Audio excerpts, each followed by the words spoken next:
Olá, eu me chamo Victoria Tchersalka e eu faço parte do programa de iniciação científica voluntária da UniOeste. O nome do meu trabalho é Construção de uma revisão sistemática à exposição parental a agrotóxicos e os possíveis efeitos sobre o sistema reprodutor feminino dos descendentes. Os autores do trabalho são eu, Kathleen Caroline Rissardo, Guilherme Velter Bendit e a Ita Carla Buffalo Kawasaki, minha orientadora. Eu faço parte do Centro de Ciências da Saúde de Francisco Beltrão. Introduzindo, então, para o presente trabalho, os pesticidas são agentes químicos amplamente utilizados tanto em ambientes agrícolas quanto em ambientes domésticos, sendo usados para fins de herbicida, inseticida e fungicida. E entre os agrotóxicos, há classes capazes de alterar a função endócrina, agindo de forma negativa frente à organogênese. Foi observado por Uguel e outros que a placenta expressa alguns transportadores em suas membranas que atuam na remoção de alguns compostos da circulação fetal, sejam eles compostos endógenos ou exógenos. Tendo isso em vista, a penetração efetiva dos xenobióticos através da membrana placentária é atualmente reconhecida em função desses transportadores. Por fim, o objetivo então desse relato é descrever as etapas transcorridas na produção de uma revisão sistemática que busca avaliar se existe uma relação entre a exposição parental a pesticidas e o desenvolvimento de alterações reprodutivas femininas nos descendentes. Entre os materiais e métodos do presente estudo se trata de uma revisão sistemática dividida em diversas etapas, em que o protocolo da revisão foi registrado no Open Science Framework, se constituindo o primeiro passo de modo a assegurar a transparência e robustez científica. As diretrizes contidas no PRISMA, no Preferred Report and Items for Systematic Reviews and Meta-Analysis, foram seguidas, sobretudo os passos de formulação do problema, revisão bibliográfica, seleção dos artigos, análise dos dados e apresentação da revisão. A estratégia de busca dos artigos incluiu pesquisas em bases eletrônicas como Medline, via PubMed, Scopus, Lilas, Embase, Web of Science e Cielo. Entre a definição da pergunta que guiou a pesquisa, a gente seguiu o modelo PICO, de população, intervenção, comparação e desfecho.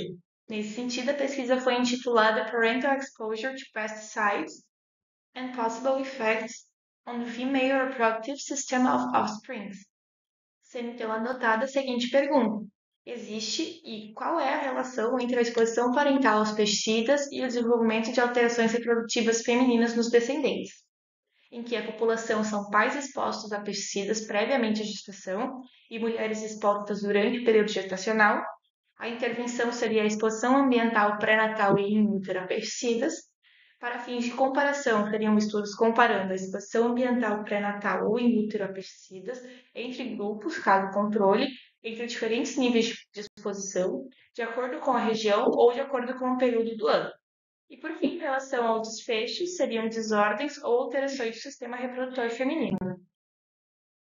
Em relação ao período de publicação dos estudos, compreendeu-se então os últimos 30 anos, sem restrição de idioma. Posteriormente, esses artigos recuperados foram selecionados então por dois pesquisadores de maneira independente, utilizando os critérios de elegibilidade e seleção dos estudos. São artigos compatíveis aos escritores citados, publicados nos últimos 30 anos, cujo desfecho de interesse se correlaciona à exposição em útero pré-natal a alterações no desenvolvimento sexual feminino. Já os critérios de exclusão se tratavam de estudos que eram revisões editoriais, estudos pré-clínicos ou in vitro. Esses artigos que forem criados vão ser exportados para o RIA, e todos os trabalhos que estiverem de acordo com os critérios de inclusão e forem aceitos pelos dois pesquisadores independentes passarão para a próxima fase, que seria a leitura dos artigos por completo. Em relação aos resultados e à discussão, a construção da revisão sistemática é um processo metodológico rigoroso que pretende sintetizar o máximo de evidência de estudos sobre uma questão específica. Após definir a pergunta norteadora, que foi definida, que foi demonstrada na metodologia, então o estudo foi protocolado no Open Science Framework, descrito na língua inglesa, sendo incluídos objetivos, descritores, critérios de inclusão e exclusão, as bases de dados que seriam utilizadas e os métodos de busca, os métodos de análise dos dados, métodos de extração e os métodos de síntese, sendo de extrema importância para garantir a transparência da pesquisa, garantir sua reprodutibilidade, minimizar os viés e, por fim, reduzir a possibilidade de uma duplicidade de pesquisas. Em seguida, então, realizou-se a busca e triagem de estudos que, para isso, foram utilizados os descritores exposição materna, exposição parental, pesticidas, disfunção reprodutiva e endometriose, em associação com o operador AND. Esses artigos triados foram exportados para o Ryan, que é um aplicativo que permite a colaboração em equipe para classificar e selecionar os estudos de acordo com os filtros dos critérios de inclusão e exclusão que foram pré-estabelecidos.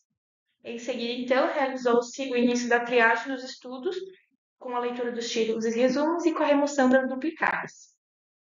Foram, então, encontrados 406 artigos, sendo 0 no Cielo, 243 artigos no PubMed, 14 artigos no Web of Science, 8 artigos no Lilacs, 79 artigos no Embase e 62 artigos no Scopus, como podemos visualizar ali no fluxograma, já feito de acordo com as diretrizes do PRISMA de 2020. Além disso, com o auxílio do software, foram descartados 147 duplicados até o momento. E no momento, o presente estudo encontra-se então na triagem dos artigos, de acordo com a leitura dos resumos e dos títulos pelos dois pesquisadores de forma independente. Após a triagem, vai ser realizada a análise completa dos textos selecionados, avaliação das suas respectivas qualidades, dos riscos de viés, síntese dos resultados e discussão das evidências e limitações. Por fim, então, conclui-se que, de acordo com o fluxograma do PRISMA de 2020, o presente estudo se encontra no 8º item, que seria o processo de seleção. O presente estudo segue a metodologia adequada à revisão sistemática, sendo realizado o registro do protocolo da pesquisa, que confere credibilidade e transparência à pesquisa. E o estudo necessita realizar a continuidade dos passos de triagem, sendo notável a importância de seguir corretamente os passos do PRISMA para que o resultado da pesquisa tenha confiabilidade e relevância científica. Agradeço, então, à UniOeste pela oportunidade e incentivo na produção desse presente trabalho, e aqui estão minhas referências. Muito obrigada.